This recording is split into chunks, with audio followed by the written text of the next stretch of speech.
I'm John Rohde with the Oklahoman. Welcome back to our preseason top 25. Today it's numbers 20 through 16. Let's get right to it. Number 20 is Georgia Tech. If the Ramblin' Wreck gets ramblin', they could win the ACC title. Their stiffest league challenge comes against Virginia Tech, and they get them at home during homecoming weekend on October 17th. The nation's number 4 rushing attack returns its top 5 rushers, who range from 200 yards to 1,395 yards, and All-American back and ACC Player of the Year Jonathan Dwyer. Tech also returns its top 7 receivers, which will come in handy when quarterback Josh Nesbitt decides to throw instead of handing off in the flexbone attack. Coach Paul Johnson was a hit his first season with a 9-4 record. Georgia Tech should be at least that good this year. Number 19 is Michigan State. Ohio State and Penn State appear to be the class of the Big Ten, but the Spartans have a chance to narrow the gap this season. Trouble is, that gap was huge last year. Coach Mark D'Antonio's team lost to Ohio State and Penn State by a combined score of 94-25.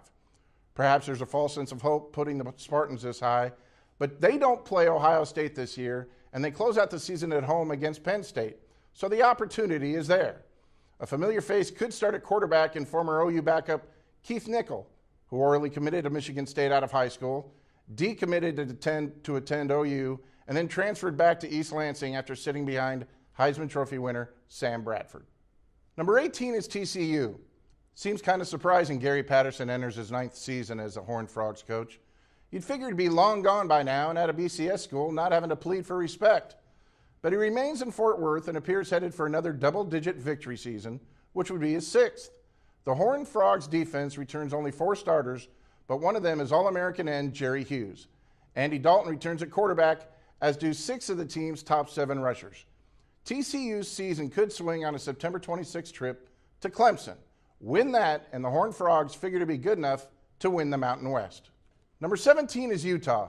On the heels of last year's magical 13-0 finish, Utes coach Kyle Whittingham has some holes to fill at several positions, most notably at quarterback with the departure of Brian Johnson.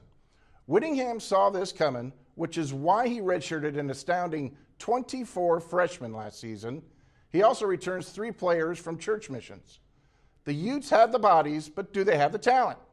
Defensively, Utah has a gem in All-American linebacker Stevenson Sylvester, who had 3 sacks in the upset win against Alabama in the Sugar Bowl.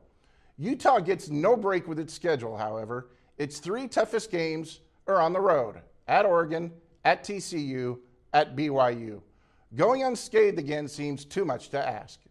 Number 16 is BYU. That's right, a 3rd straight team from the Mountain West. I couldn't choose among BYU, Utah, and TCU, so I picked all 3 and listed them back to back to back. Feel free to change the order if you like. BYU is a 3-touchdown underdog in its season opener against Oklahoma in Jerry World in Arlington. But if the Cougars somehow could post an upset, the shockwaves could last all season long. The Cougars have a superb set of triplets in quarterback Max Hall, running back Harvey Younga, and tight end Dennis Pita.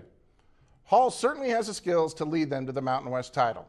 After 4 years of sub-500 ball a few years back, the Cougars are looking for their 4th straight season with double-digit victories. Coming tomorrow, numbers 15 through number 11. See you then.